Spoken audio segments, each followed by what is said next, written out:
Bem, pessoal, dando continuidade ao nosso curso, na aula de hoje nós vamos falar sobre força eletrostática, tá? A lei de Coulomb. Coulomb foi um físico francês que, inspirado nas ideias de Newton para a gravitação universal, ele formulou uma expressão para explicar a razão de partículas elementares, como prótons e elétrons, se atraírem, desde que tenham sinais opostos, e se repelirem quando possuem o mesmo sinal. Tá? Nós vimos na aula anterior que cargas elétricas de mesmo sinal se repelem, enquanto cargas elétricas de sinais opostos se atraem. A ideia do Coulomb foi obter uma expressão matemática para a força responsável por essa atração e repulsão das cargas elétricas. Ok?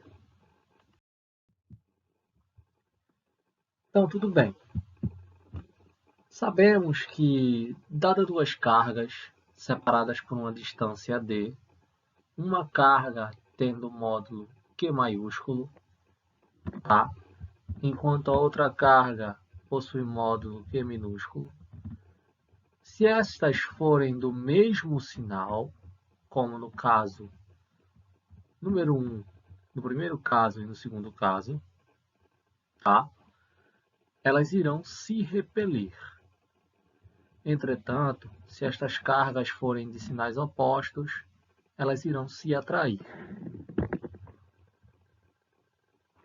Este movimento ele deve ser causado por alguma força, porque nós sabemos que para alterar o estado de movimento de um corpo, é necessário que alguma força atue sobre ele.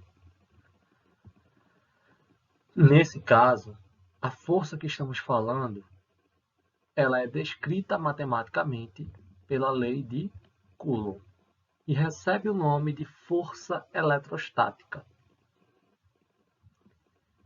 Essas partículas estarão sujeitas a uma força, tá?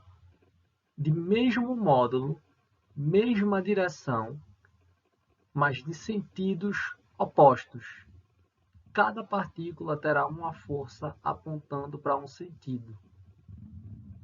De modo que a força elétrica, na verdade, ela forma um par ação e reação. Por exemplo, no caso que eu tenho as duas partículas de carga negativa, para a partícula de carga Q, a força será direcionada para a esquerda, tentando afastá-la da partícula da direita. Para a partícula da direita, a força será direcionada para o lado oposto. O mesmo no caso das partículas de cargas positivas. Diferentemente, quando eu tenho partículas de sinais diferentes, as forças elas são opostas, mas elas vão uma para perto da outra. Elas apontam uma para a outra. De modo que você tem uma atração, que eu vou representar aqui com um A. Nos casos anteriores, nós temos repulsão eletrostática. Tudo bem?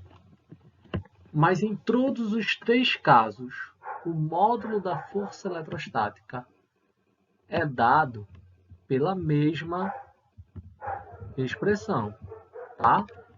Que é essa aqui, ó. Força eletrostática é igual a uma constante multiplicado pelo produto das cargas em módulo dividido pela distância entre as cargas ao quadrado. Ou seja, força elétrica é igual a K, Qzão, Qzinho sobre D ao quadrado. Isso significa o quê? Observa direitinho. Isso significa que a força elétrica ela cai com o quadrado da distância entre as cargas. Ou seja, Se as cargas estiverem bem pertinho uma das outras, essa força é grande. Mas quanto mais elas se afastam, mais a força diminui. Ok? Claramente, a força de interação entre duas partículas eletrizadas possui intensidades iguais e são sempre dirigidas segundo o segmento de reta que as une.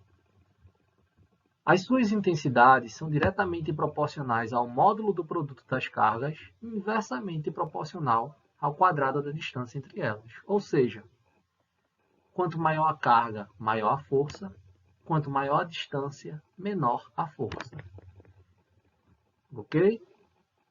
Vamos aplicar este conceito agora para resolver um exemplo. Entretanto, antes, eu tenho algumas considerações a fazer. Nos nossos problemas, a gente geralmente estuda problemas de força elétrica no vácuo. Por isso, a constante que nós usamos é K0 igual a 1 sobre 4πε0, que é 9,0 vezes 10 a nona, Newton vezes metro quadrado, vezes Coulomb a menos 2. Essa constante ela recebe o nome de constante eletrostática, tá? Tudo bem? Enquanto a outra constante lá, o ε0, é a permissividade elétrica no vácuo. Tudo bem?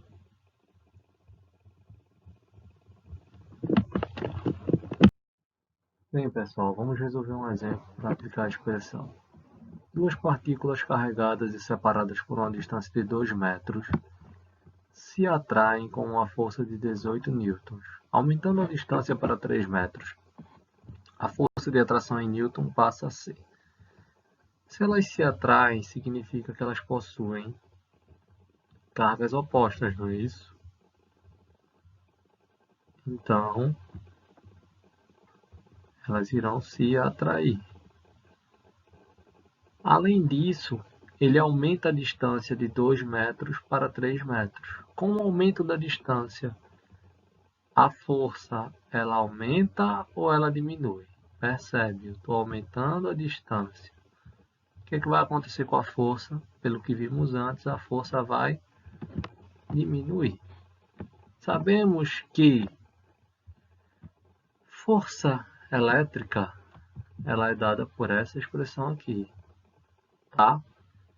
De cara, a gente já pode dizer que a letra E é falsa, porque aqui está dizendo que a força está aumentando com o aumento da distância, e isso é errado, tá? Inicialmente a força é 18 e a distância aqui é D, é 2. Substituindo os valores, o que a gente vai ter? 18 é igual a K, Qzão, Qzinho, sobre 2 ao quadrado. 2 ao quadrado, quanto dá? 4. Pega o 4 que está dividindo, passa para o outro lado, vai multiplicando. 18 vezes 4 é 72. Aumentando a distância agora para 3 metros, a força que vai ser menor será F igual a K, Qzão, Qzinho, sobre 3 ao quadrado, tá? Qzão, Qzinho, nós acabamos de calcular, então basta a gente substituir. Então a força vai ser 72 sobre 3 ao quadrado, que é 8 newtons. A resposta certa é a letra A. Bem, pessoal, se encerra a nossa aula de hoje, uma aula muito rápida. Em breve estarei postando uma aula sobre física elétrica e nós vamos estudar algumas coisas, tá? Forte abraço.